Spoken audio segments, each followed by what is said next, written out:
누가복음 3장 15절에서 38절까지의 말씀입니다. 인생의 주인공은 내가 아닙니다. 오늘은 누가복음 3장 15절 세례 요한의 사역이 끝나는 그러한 내용입니다.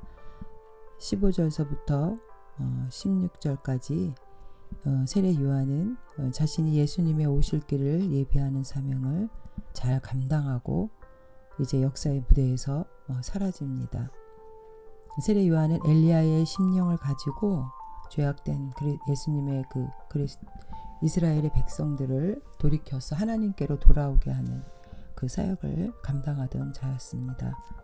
15절에 백성들이 바라고 기다림으로 모든 사람들이 요한을 혹 그리스도신가 심중에 생각하니, 많은 사람들이 세례 요한을 메시아로 생각했지만 그는 메시아가 아니었습니다.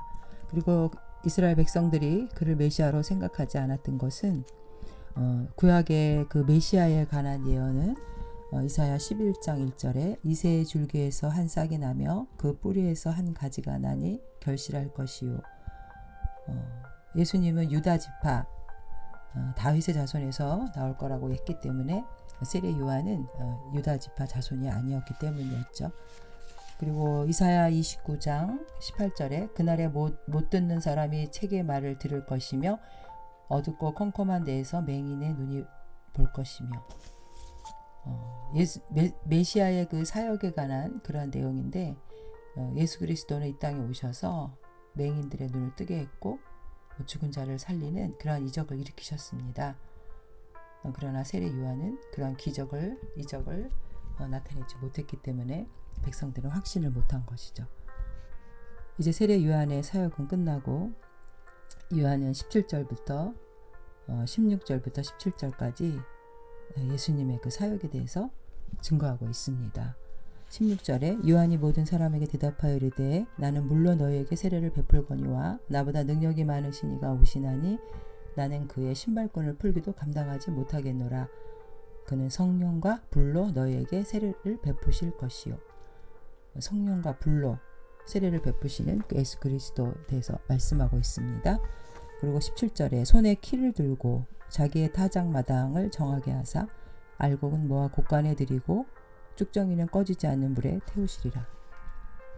마지막 때에 예수님이 오셔서 그 심판의 사역을 하신다고 증거하고 있죠. 여기서 키라는 거는 이제 곡식들을 이렇게 알곡과 쭉정이로 구별하는 그런 농기구인데, 타작마당이라는 것은 이제 이 세상에 의인과 악인이 섞여 있다는 거예요. 예수님께서 이제 오셔서 이제 구별하시는 거죠. 그래서 알곡은 모아서 곡간은 천국을 여기서 얘기하고 있고요.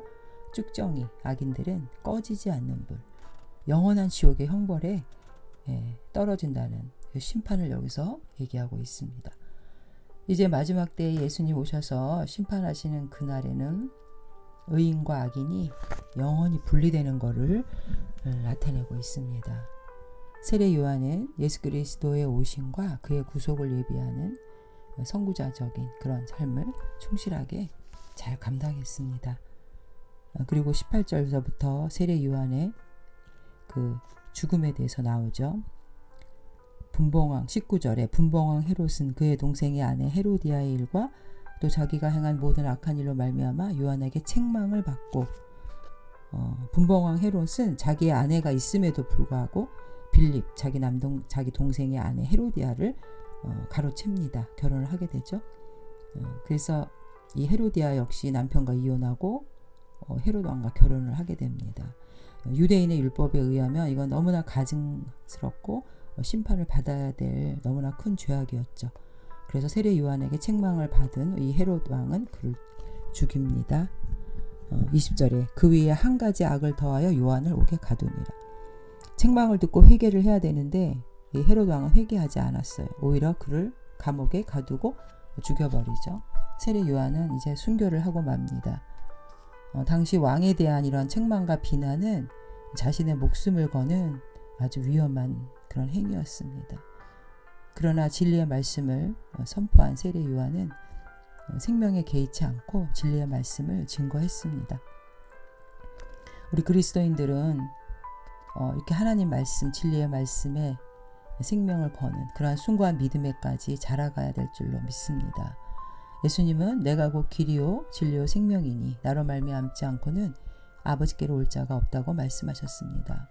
우리 역시 길과 진리와 생명의 길이 어떠한 것, 누구이신지 예수님이시라는 것을 전하는 그런 사명을 감당해야 될 줄로 믿습니다. 이제 21절부터는 예수님의 세례에 관한 얘기가 나오죠. 예수님은 죄가 없으신 분인데도 요한의 세례를 받으러 나오십니다. 왜냐하면 죄 없는 하나님의 아들 예수 그리스도가 죄를 가진 인간이 죄의 그 씻음, 속함을 받기 위해 죄를 회개하고 용서를 받기 위해 하나님께 나오는 이 세례의 행위를, 세례의식을 감당하신 것은 예수님이 많이 우리 온 인류의 죄악을 담당하시고 하나님께 우리 대속의 제물로 대신 나오신다는 것을 상징하는 그런 행위였던 것입니다. 그래서 마태복음 3장 14절에 세례 요한이 자신에게 세례 받으러 나오는 예수님을 향해서 내가 당신에게 세례를 받아야 할 터인데 왜 당신이 내게로 오니까? 라고 말렸어요. 그러자 마태복음 3장 15절에 예수께서 대답하여 이르시되 이제 허락하라. 우리가 이와 같이 하여 모든 의를 이루는 것이 합당하니라 하시니 이에 요한이 허락하는지라. 예수님은 세상 죄를 담당하시고 속죄하시는 그 구속의 사역을 수행하는 데 필요한 그 의를 이루기 위함이라고 말씀하셨습니다. 세례를 통해서 이제 예수님은 공생애를 시작하신 것이죠. 그리고 예수님의 이 세례식은 성부 하나님, 성자 하나님, 성령 하나님의 합동 사역이었습니다. 21절에 백성이 다 세례를 받을새 예수도 세례를 받으시고 기도하실 때에 하늘이 열리며 성령이 비둘기 같은 형체로 그의 위에 강림하시더니 하늘로부터 소리가 나기를 너는 내 사랑하는 아들이라 내가 너를 기뻐하노라 하시니라. 이제 예수님이 정말 하나님의 아들이심을 증거하는 그 하나님의 음성, 내 사랑하는 아들이라 라고 말씀해 주시는, 증거하시는 그러한 말씀입니다. 우리의 구원 역시 성자 예수 그리스도의 십자가의 헌신과 또 성령님의 도우심, 그 십자가에 죽으신 예수 그리스도를 성령께서 다시 다시 부활시켰습니다.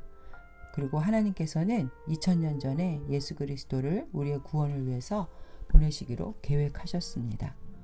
이처럼 완벽한 삼위일체의 하나님께서 우리를 구원해 주신 거죠. 우리는 이 하나님의 이 무한한 독생자 예수를 보내주신 이 귀한 사랑, 그것에 대해서 감사하면서 우리도 정말 세례 요한의 삶이 그 예수님의 오심을 예비하는 그러한 순교적인 삶을 살았던 거고, 예수님 역시 내가 이 땅에 섬김을 받으러 온 것이 아니라 너희를 섬기러 왔다고 하시면서 구원의 사역을 위해 오셨고 십자가에서 고난당하시고 내가 다 이루었다 라고 사명을 잘 감당하신 것처럼 이제 우리도 주님이 우리에게 주신 사명을 잘 감당하는 자들이 되어야 될 줄로 믿습니다. 이제 23절부터 마지막 38절까지 예수님의 그 족보가 나옵니다.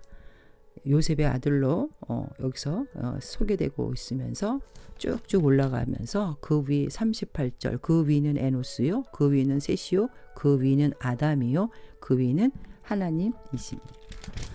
첫 번째 아담은 하나님께서 창조하신 그 인간이지만 그 아담은 온 인류에게 죄악의 형벌을 당하게 하는 죄와 사망에 빠뜨리는 그런 죄를 지었습니다. 그러나 두 번째 아담으로 오신 우리 예수 그리스도는 하나님의 아들이시면서 온 인류를 구원하시는 구속의 사역을 감당하시고 우리에게 영원한 생명을 주신 분이십니다. 오늘은 이 세례 요한의 삶, 예수님을 예비하는 삶, 그리고 예수님의 십자가의 삶은 하나님이 주신 구원 사역을 감당하는 삶, 이 모든 것들이 죄악에 빠진 우리 인간을 구원하기 위한 그러한 사역이었던 것입니다. 하나님께서 우리에게 맡긴 사명은 무엇입니까? 우리는 이 땅의 주인이고 인생의 주인공이 아니죠. 우리를 구원하시고 우리를 이 세상에 보내신 진정한 주인공 되시고 나의 왕 대신 그 하나님을 증거하고 그 왕 대신 하나님을 높이며 순종하는 그런 복된 삶을 살아가는 저와 여러분 되시기를 주님의 이름으로 축원드립니다. 아멘.